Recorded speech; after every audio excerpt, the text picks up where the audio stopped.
Salut, aujourd'hui je vous retrouve pour une nouvelle vidéo et j'ai décidé d'inaugurer un nouveau genre de vidéo, une nouvelle série de vidéos. Je sais pas encore trop comment je vais l'appeler, mais je pense que le titre est assez explicite. En fait, depuis le début de l'année, donc depuis le 1er janvier 2018 très exactement, à chaque fois que dans un livre il est précisé en quel mois on est et donc en quelle saison on est, je note quelque part dans un espèce de tableau très chelou que j'ai constitué, qui ressemble à rien, mais moi je m'y retrouve, et donc je note en quelle saison se passent les livres. Et donc j'avais pour objectif de, quand j'aurai assez de livres qui se passent dans une même saison, en faire une vidéo. Je pense que ça peut aider ceux qui veulent faire des pales de saison, ou ceux qui veulent lire en été des livres qui se passent en été, en hiver des livres qui se passent en hiver, ce qui n'est absolument pas mon cas, c'est pas ce que je recherche. Mais je me suis dit que ça pouvait aider, ou alors tout simplement que ça pourrait vous donner des idées de lecture. Donc c'est des livres dont j'ai déjà parlé en vidéo. D'ailleurs dans cette vidéo, je vais juste résumer le livre et dire vite fait si j'ai aimé ou pas, parce que je pourrais pas m'en empêcher, mais je vais pas détailler mon avis de pourquoi j'ai aimé, pourquoi j'ai pas aimé. En barre d'informations, je vous listerai les vidéos de lecture principalement, dans lesquelles je vous ai déjà parlé de ces livres, si jamais vous voulez un avis un peu plus complet, un peu plus construit, même si je fais pas des avis très construits. Bref, donc je vais vous présenter 1, 2, 3, 4, 5, 6 livres qui se passent en été. Je mets des guillemets parce que il y a un livre qui se passe pas en été, enfin c'est pas précisé, mais les activités font que c'est assez estival quand même. 2 livres qui se passent pas tout à fait en été, c'est-à-dire que dans les faits, dans les dates, on n'est pas encore en été, mais il fait très chaud et j'ai estimé que vu ce qui se passe dans le livre en été c'est plutôt cool et ça collait plutôt à la saison et au beau temps. Bref, je vais arrêter de blablater parce que sinon la vidéo va durer une demi-heure. On y va, c'est parti. Le premier c'est Wild Season, saison 4, Wicked Sexy Liar, donc de Christina Lauren. Alors je sais que les gens qui sont comme moi, et je le comprends tout à fait, refuseront de lire ce livre parce que c'est un tome 4 sans avoir lu les tomes 1, 2 et 3. Moi-même je ne peux pas lire ce livre si j'ai pas lu le tome 1, 2 et 3. Bon, j'ai lu ce livre là en janvier et j'avais lu les tomes 1, 2 et 3, mais j'ai quand même choisi de le présenter parce qu'il n'y a pas besoin d'avoir lu les tomes 1, 2 et 3 pour lire celui-ci et pour comprendre ce qui se passe dans celui-ci. Les 3 premiers tomes sont liés les uns aux autres. C'est-à-dire qu'au début du tome 1, on rencontre 6 personnages qui vont former les 3 couples qu'on va avoir dans les tomes 1, 2 et 3. Mais ici, les 2 personnages qu'on rencontre, on les a jamais vus avant dans les 3 précédents tomes. Ils n'ont aucun lien avec les personnages d'avant, si ce n'est que la fille qui s'appelle, je ne sais plus comment, vit avec l'une des 3 filles qu'on a vues dans les tomes d'avant. Mais franchement, connaître les histoires des tomes d'avant n'apporte rien pour cette romance-là, ça pourrait être limite un one-shot. Du coup, c'est pas du tout gênant de lire ce tome 4 sans avoir lu les tomes d'avant. Je dis ça à tout en sachant que les personnes comme moi me diront non mais moi je peux pas lire un tome 4 sans avoir lu le tome d'avant. Je le comprends, mais je sais qu'il y a des personnes que ça dérange pas. Pourquoi ça... Alors celui-ci se passe pas expressément en été, en tout cas c'est pas précisé en quel mois on est, mais on est au bord de la mer et les gens ils font du surf. Donc on n'est pas très loin de l'été, ou alors même si on est en plein mois de décembre, on est dans un endroit de la planète où il fait chaud, où il fait beau et tu peux aller à la mer. Donc je me suis dit que lire en été ça pouvait être sympa pour ceux qui cherchent une romance légère et sympa qui se passe au bord de la mer. Pour le deuxième, on change totalement de genre puisque c'est Maléfice de Maxime Chatham. Donc là encore, c'est un tome 3, c'est le tome 3 de la trilogie du mal, donc pareil que pour le précédent. Si vous êtes comme moi, vous ne lirez pas ce tome 3 de toute manière sans avoir lu les tomes 1 et 2, mais on n'a pas besoin réellement d'avoir lu les tomes 1 et 2. Celui-ci ne se passe pas réellement en été, ça se passe au cours de la première quinzaine du mois de juin, mais il fait extrêmement chaud. À plusieurs reprises, c'est précisé et c'est indiqué dans le livre qu'il fait très chaud, que c'est insupportable la chaleur et tout et le soleil. Donc je lis en été, c'est pas complètement débile, en fait. Moi j'ai lu en plein mois d'hiver, hein, si jamais ça vous intéresse, mais bref. Et donc ici on va être sur une enquête en rapport avec les araignées. Donc la seule petite mise en garde que j'ai à vous faire, c'est si vous êtes arachnophobe ou si vous ne supportez pas les araignées, ne lisez pas ce livre parce que clairement vous n'allez pas pouvoir venir au bout. Voilà, pour ceux qui ont vraiment peur et pour ceux pour qui c'est vraiment phobique, c'est pas la peine. Enfin, franchement, si vous avez vraiment peur des araignées, vous ne viendrez pas au bout du livre, c'est pas possible, vous allez avoir trop peur. Après, c'est une enquête de Broline et Annabelle qu'on a rencontré dans les tomes 1 et 2 si on les a lus, mais on n'a pas besoin d'avoir les tomes 1 et 2 pour comprendre. Puis si, j'adore Maxime Chatham, j'adore cette enquête, et j'adore ce tome-là. C'est pas mon préféré de la trilogie, ça reste le tome 2, mon préféré, bizarrement, mais c'était quand même très cool, et voilà, si vous connaissez Maxime Chatham, bah, pas besoin de vous dire que c'est génial, et si vous connaissez pas Maxime Chatham, bah, vous pouvez pourquoi pas commencer par celui-ci, même si commencer par le tome 1 c'est mieux. Bref. Le troisième, je suis désolée, j'ai jeté la jaquette, si je vous mets comme ça, vous pouvez lire. Donc voilà, c'est Les Dents de la Mer de Peter Benchley. Oui, j'ai abandonné ce livre, mais j'ai essayé de le lire. Peut-être qu'un jour je le relirai, je ne sais pas, enfin j'essaierai. Mais je l'ai gardé. Donc ici on n'est pas, encore une fois, on n'est pas tout à fait en été, on est début juin, autour du 18-20 juin d'après ce que j'ai noté en fait. Mais on est dans une station balnéaire et l'été approche à grands pas.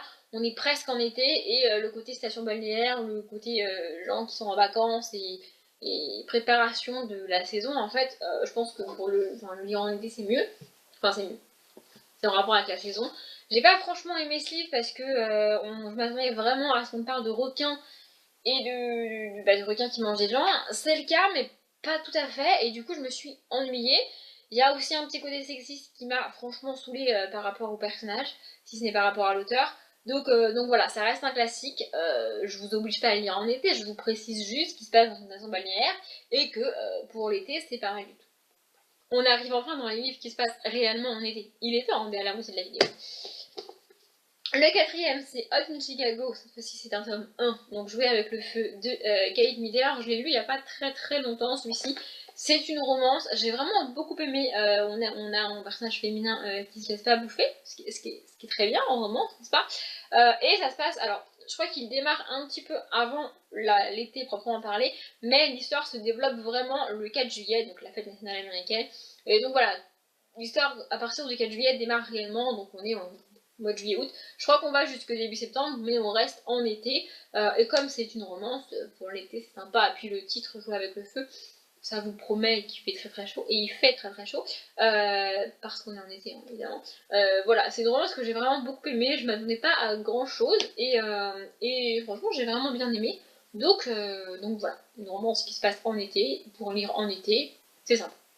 On change encore de genre puisque c'est Les Mystères de la Pem, le tome 1, Le sang jamais oubli, de Lucie Pira-Pajot. Lui aussi je l'ai lu en hiver et il se passe au mois de juillet, c'est précisé. Alors on est dans une uchronie, certes, on est dans le passé, certes, mais on est quand même au mois de juillet.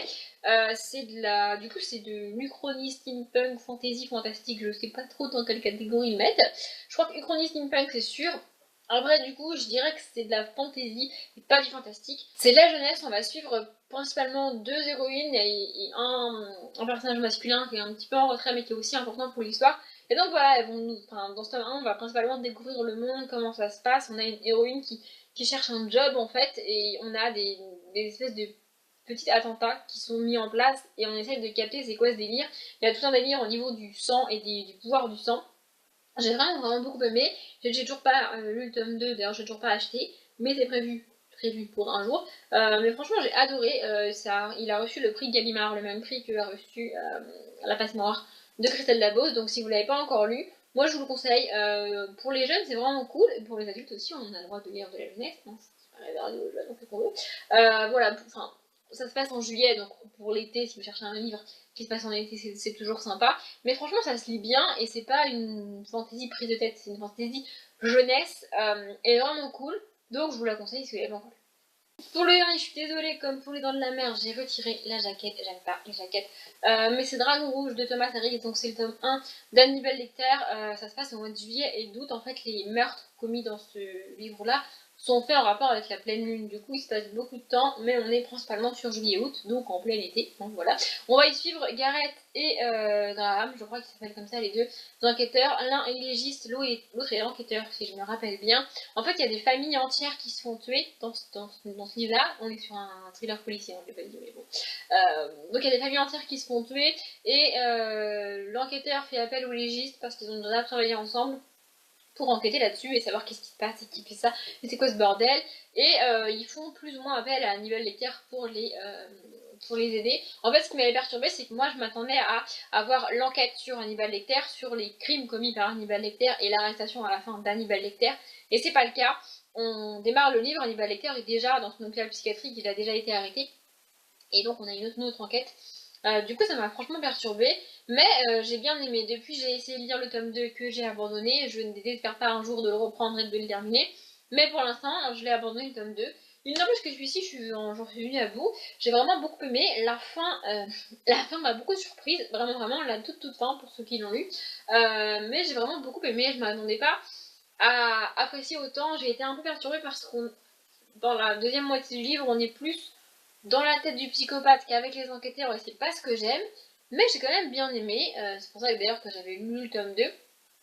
Du coup, si vous cherchez un thriller pour cet été, et que vous voulez pas lire le tome 3 du Maxime Saddam parce que vous avez pas lu le tome 1 et 2, bah je vous conseille celui-ci. C'est un tome 1, voilà. Même les gens qui sont comme moi peuvent lire celui-ci. Voilà. C'est pas le thriller du siècle, c'est pas ce que j'ai préféré lire, mais j'ai bien aimé. Voilà, ma vidéo est terminée. Je l'ai pas précisé en début de vidéo, mais je ne sais pas à quel rythme je vais pouvoir faire ces vidéos-là, parce que ça dépend des livres que je lis. Hein. Voilà. Là, il se trouve qu'en hiver, j'ai lu plein de livres qui se passent en été. Pas chercher, je pas fait exprès. Donc j'ai pu faire cette vidéo là, je ne sais pas sur quelle saison portera la prochaine vidéo, ni même quand elle sortira un jour. N'hésitez pas à me dire si ça vous plaît, et si ça vous plaît pas, j'arrêterai ou j'arrêterai pas, parce que je fais ce que je veux. Mais bref, n'hésitez pas non plus à me dire si vous avez lu des livres qui se passent en été, en hiver, en automne, printemps, enfin quand vous voulez, que je lise et que peut-être j'en parle un jour. Voilà. Bref, je m'arrête là, comme d'habitude, je vous souhaite une bonne journée, un bon après-midi, un bon appétit ou une bonne nuit, et je vous dis à bientôt.